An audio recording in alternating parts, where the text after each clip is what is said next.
9 novembre, Habakkuk chapitre 1er, chapitre 2, chapitre 3. Oracle révélé à Habakkuk le prophète. Jusqu'à quand, ô Éternel? J'ai crié et tu n'écoutes pas, j'ai crié vers toi à la violence et tu ne secours pas.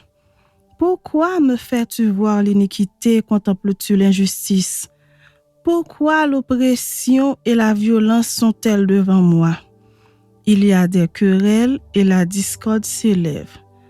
Aussi la loi n'a point de vie, la justice n'a point de force. Car le méchant triomphe du juste et l'on rend des jugements iniques. Jetez les yeux parmi les nations, regardez et soyez saisis d'étonnement, d'épouvante. Car je vais faire en vos jours une œuvre que vous ne croiriez pas si on la racontait.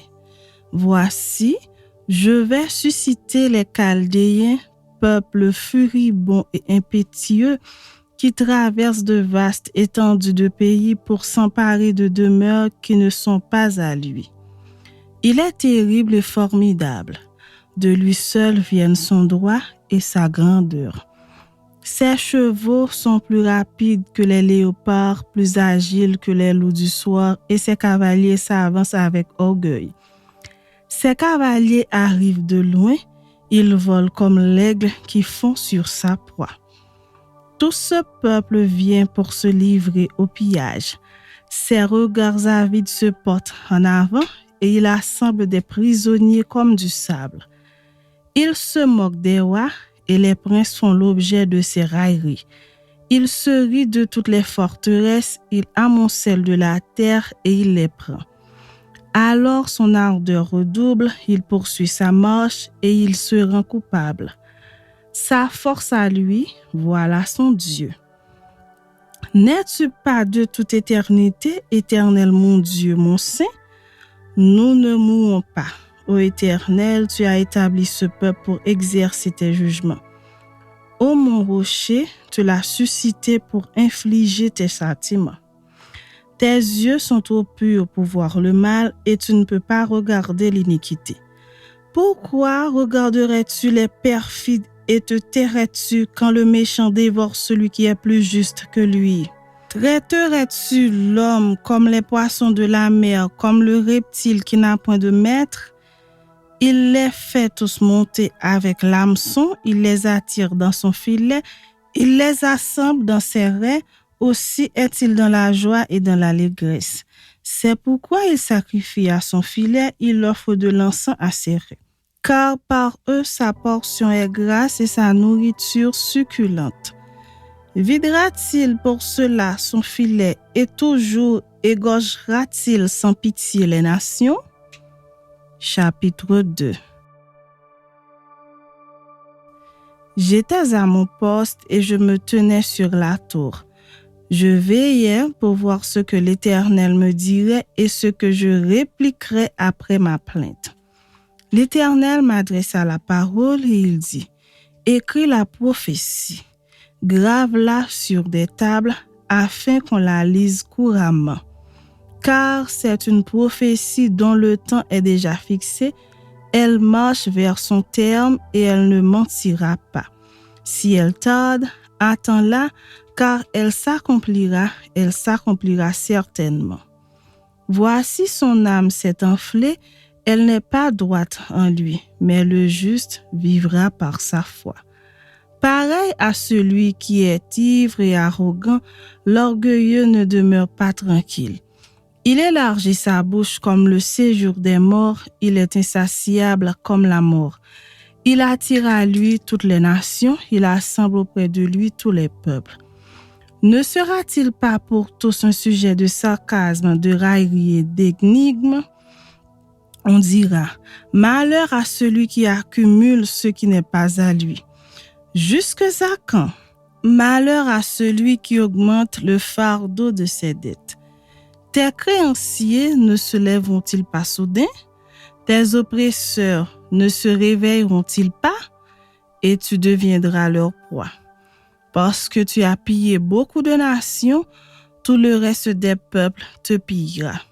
car tu as répandu le sang des hommes, tu as commis des violences dans le pays contre la ville et tous ses habitants.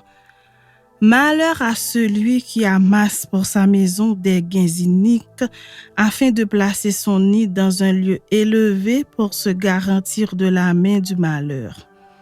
C'est l'opprobre de ta maison que tu as résolu en détruisant des peuples nombreux et c'est contre toi-même que tu as péché.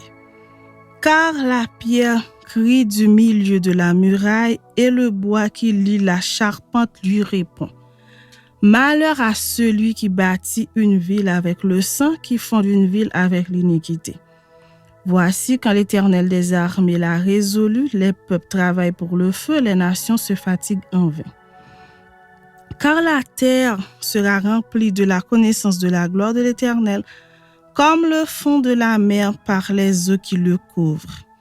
Malheur à celui qui fait boire son prochain, à toi qui verses ton outre et qui l'enivre afin de voir sa nudité. Tu seras rassasié de honte plus que de gloire. Bois aussi toi-même et découvre-toi. La coupe de la droite de l'Éternel se tournera vers toi et l'ignominie souillera ta gloire. Car les violences contre le Liban retomberont sur toi et les ravages des bêtes t'effrayeront parce que tu as répandu le sang des hommes et commis des violences dans le pays contre la ville et tous ses habitants. À quoi sert une image taillée pour qu'un ouvrier la taille? À quoi sert une image enfante et qui enseigne le mensonge pour que l'ouvrier qui l'a faite place en elle sa confiance tandis qu'il fabrique des idoles muettes?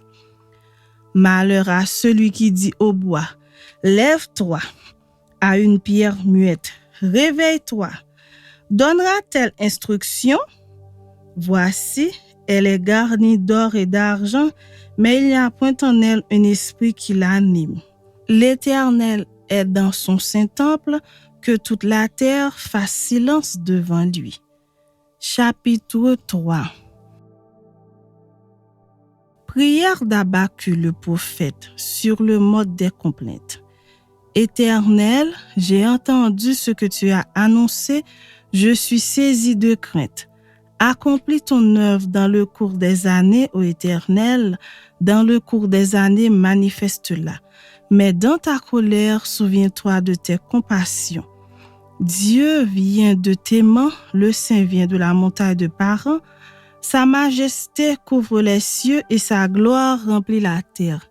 C'est comme l'éclat de la lumière, des rayons partent de sa main, là réside sa force. Devant lui marche la peste et la peste est sur ses traces. Il s'arrête et de l'œil il mesure la terre. Il regarde et il fait trembler les nations. Les montagnes éternelles se brisent, les collines antiques s'abaissent, les sentiers d'autrefois s'ouvrent devant lui.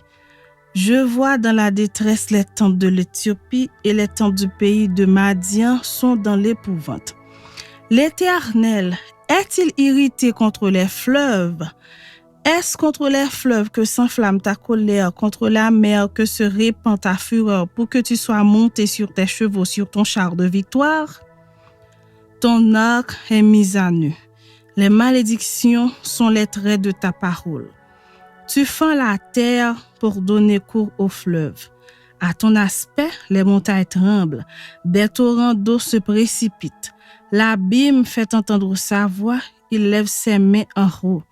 Le soleil et la lune s'arrêtent dans leur demeure à la lumière de tes flèches qui partent, à la clarté de ta lance qui brille. Tu parcours la terre dans ta fureur, tu écrases les nations dans ta colère.